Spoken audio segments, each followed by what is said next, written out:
Kalau tidak dikasih pilihan dia Anies.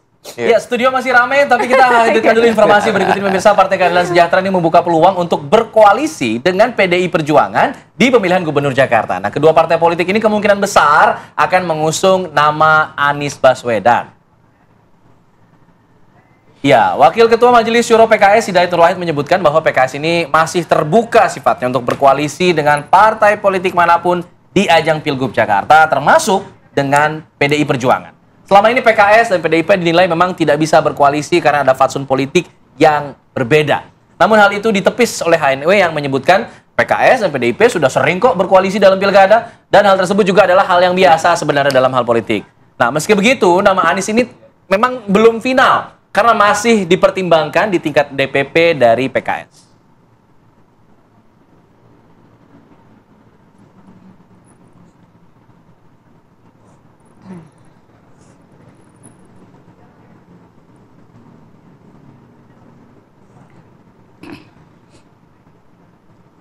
Ya, saat ini juga Wakil Sekjen DPP PKB sudah bergabung bersama kami, Saiful Huda Gusuda. Assalamualaikum.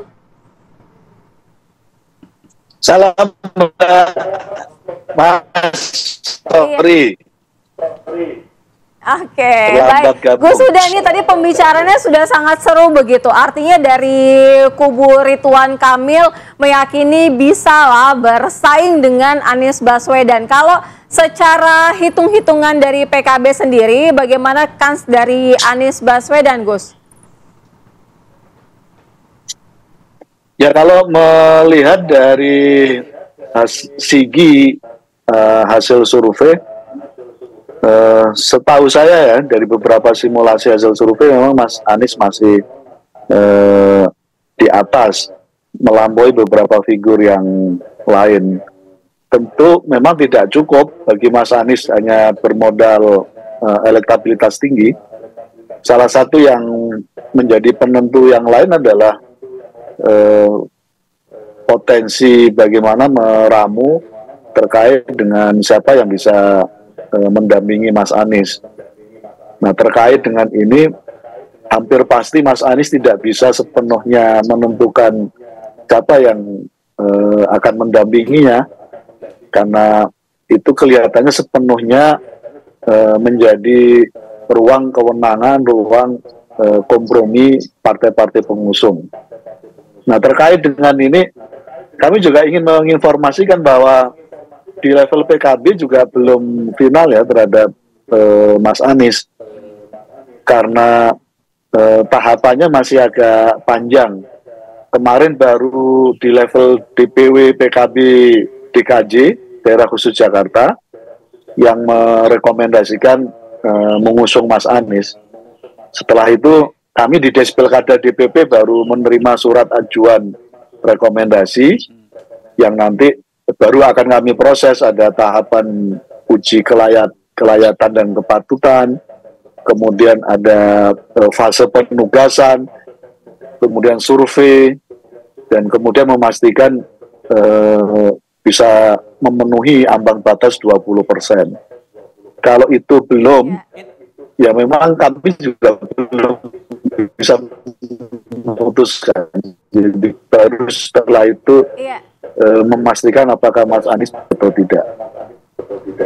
Nah, ambang batas tersebut yang kemudian menjadi persoalan juga. Tadi sempat diperbincangkan. Kalau Pak Anies memang secara elektoral, elektabilitasnya cukup baik di Jakarta. Tapi kemudian ia diragukan untuk kemampuan melakukan konsolidasi partai-partai pengusungnya. Sampai sejauh ini masih ada seperti yang mengganjal di PKS, yang sehingga belum bisa memutuskan untuk bergabung 100% mendukung Anies. Lalu di Nasdem juga kita belum final lah seperti itu. Apalagi di PDIP sempat ada omongan-omongan, tapi kemudian ini masih ada pertentangan ideologi antar partai pendukung. Nah, ini bagaimana kemudian PKB menyikapi hal ini? Ya, memang tidak mudah. Karena konfigurasi pilkada DKI tidak serumit irisan politiknya dengan pilkada-pilkada yang lain. Nah, pada konteks itu saya kira saya membayangkan sampai 1,5 bulan sampai bahkan menuju 27 Agustus di mana waktu pendaftaran semua baca kada, saya kira pasti akan terus dinamis, dan itu yang akan mewarnai pilkada DKI. Mungkin saya membayangkan paling ujung dari hampir 540-an kabupaten kota dan ditambah provinsi, kelihatannya DKI yang paling akhir kelihatannya. Iya, Gus Huda, artinya begini, kalau misalnya hingga saat ini dari PKB belum final gitu akan bergusung dari Anies Baswedan karena ada kalkulasi-kalkulasi nantinya yang masih terus dihitung-hitung begitu ya. Artinya ada tidak nama-nama yang paling tidak juga sempat diutarakan dari internal PKB atau pembahasan PKB yang merupakan juga sosok yang kuat?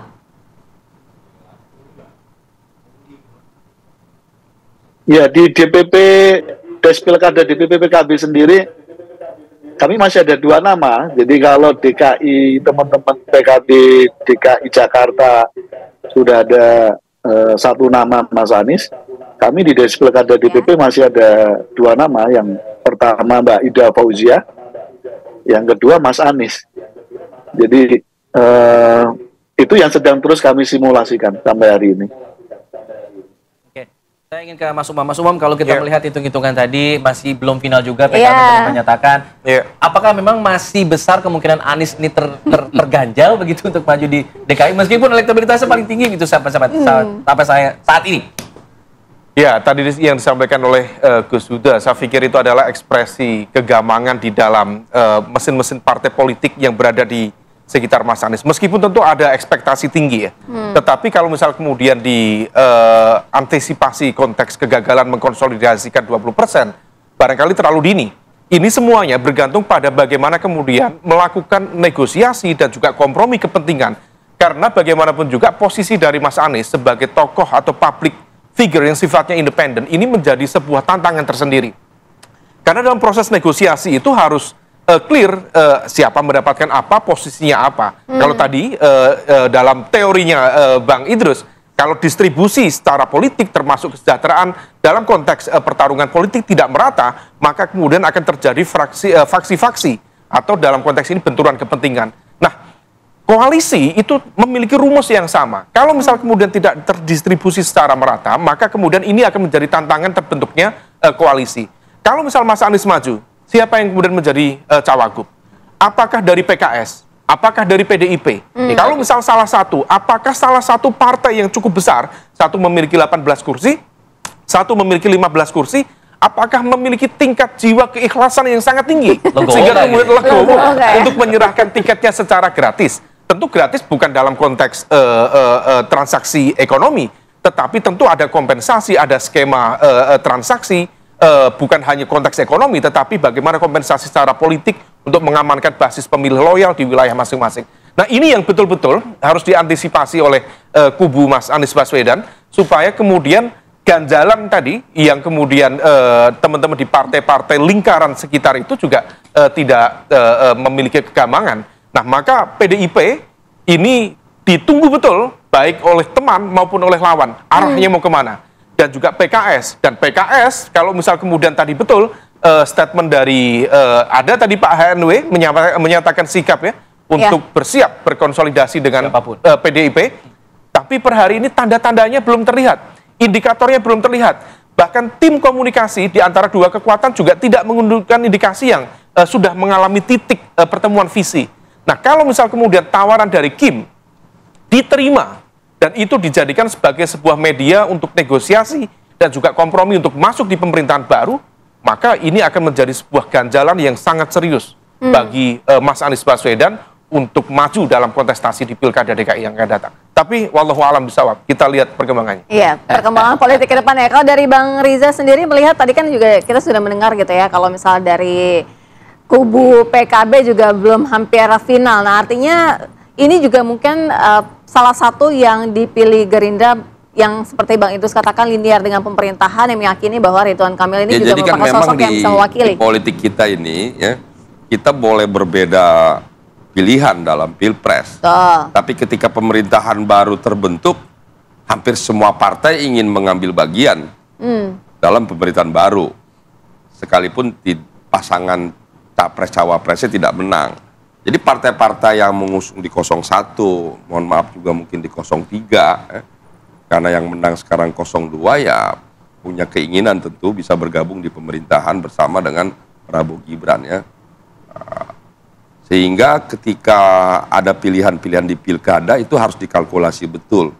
Jangan sampai pilihan-pilihan pilkada itu justru menjauhkan harapan keinginan dari partai-partai tersebut untuk dapat bergabung dalam koalisi pemerintahan. Ini harus kode keras lebih lanjut ini. Kode keras. Ini harus dihitung. Saya kira kita orang politik mengerti. Dan itu juga yang menjadi pertimbangan teman-teman sehingga ketika mengusung pasangan calon di pilkada untuk daerah-daerah tertentu tentu ya, daerah tertentu termasuk Jakarta menjadi perhatian ya, sehingga tidak ingin cepat-cepat memutuskan. Kalau teman-teman Golkar tidak ingin cepat-cepat memutuskan, itu alasannya bukan karena tidak bergabung di pemerintahan, sudah menjadi bagian, akan ikut berjuang bersama.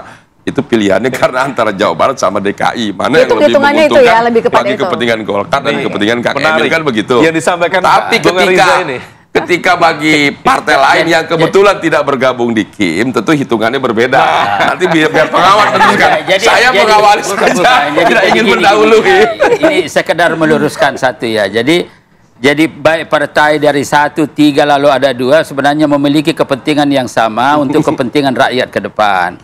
Jadi bukan bahwa mau bergabung atau tidak, tapi ada kepentingan yang sama, ada visi yang sama bahwa dengan sistem yang ada ini memungkinkan kita bersama-sama dengan tradisi politik kita, dengan nilai-nilai dasar kekeluargaan, kegotong royongan memungkinkan sehingga kalau partai-partai tadinya berbeda di Pilpres itu ada kepentingan yang sama gitu loh. Jangan sampai nanti juga ada satu opini mengganjal atau tidak ganjal. Ini bahasanya dengan Gerindra. Jadi tidak ada ganjal mengganjal, apalagi partai Gerindra partai yang sangat bijaksana lah dipimpin Pak Prabowo.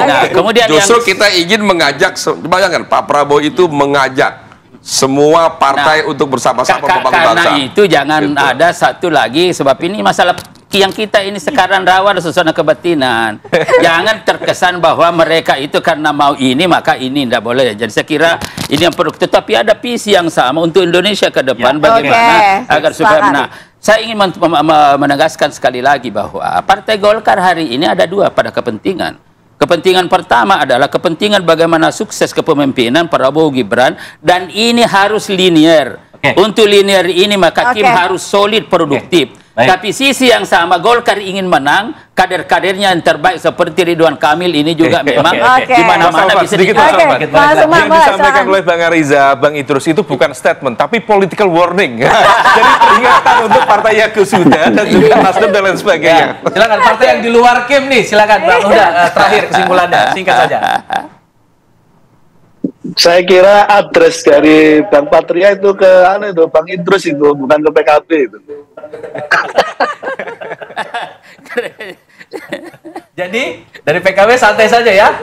Jadi kita dukung nih PKB bergabung dengan pemerintah. PKB sudah ada tawaran tuntas dulu. PKB menunggu tuntas dulu konsolidasi Kim yang kelihatannya masih ada perbedaan yang cukup tajam ya. Dan saya kira kalau itu sudah selesai, memastikan apakah Kang Emil jadi maju ke DKI atau tidak. Nah kira-kira baru nanti ngobrol ke partai yang baru mau gabung ke pemerintahan ini. Sahabat saya perlu tunggu Juli nih, sahabat tunggu. Baik, nanti Juli kita bikin dialog lagi ya. Putusan dari Partai Insya Allah menang, Insya Allah menang yang diusung. Gus sudah, terima kasih Bang Idrus. Terima kasih Mbak Ariza, terima kasih. Saya ingin tutup dengan sebuah pantun supaya makin cair lagi. Minta cakepnya ya. Iya. Manis semangka bikin suka. Cakep. Pahitnya jamu bikin manja. Cakep. Anies RK rebutan maju di Jakarta. Kalau merebut hati kamu biar Bang Idrus saja. Kami tidak dulu. Kami kembali saat lagi. Tapi apa kabar Indonesia Pagi.